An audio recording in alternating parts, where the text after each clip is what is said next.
Аймақтағы мемлекеттік кірістер органы 3 жылдық мерейтойларына арналған жиын басын сүйінші жаңалықтармен бастады. Орган құрылғалы ел дамуына үлес қосып келеді. Мәселен, экономикалық тергеу бөлімі 6 айдың ішінде 300-ге жуық қылмыстық істің басын ашып, 650 миллион теңгенің өндірілуіне үлестерін қосқан. Әйтпесе, салықтан жалтарып төлемей жүргендердің сомасы қазір 12 миллиард теңгеге жеткен. Аталған құжаттардың мақсаты экономиканың жетілдірілген технологиялық жаңғыруы, бизнес ортаны түбегейлі жақсарту және кеңейту, макроэкономикалық тұрақтылық, адами капиталының сапасын жақсарту, институционалдық өзгерістер, қауіпсіздік және сыбайлас жемқорлықпен күрес.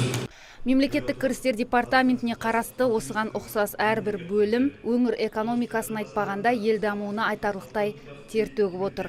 Биылғы жарты жылда атқарған шаруалары мен жетістіктерін айтып таусылмаған департамент басшысы контрабанда фактісіне де тоқталды. Дәл осы орган қызметкерлерінің арқасында 31 миллион теңгенің тауарлары тәркіленген.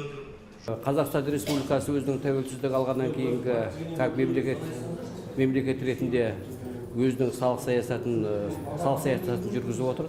Соның ішінде салық саясатын жүргізген кездегі ол салық түсімді бюджет мемлекеттің бюджетінің басты құралы болғандықтан, ол мемлекеттің экономикалық қауіпсіздігі және басқа да халықтың әлеуметтік қорғанысын қамтамасыз етуде.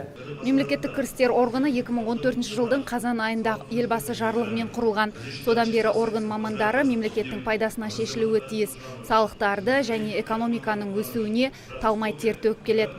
3 жылда атқарған жұмыстарын қорытындылаған департамент басшысы кәсіби мерекелерінде бірқатар қызметкерлерді марапаттады.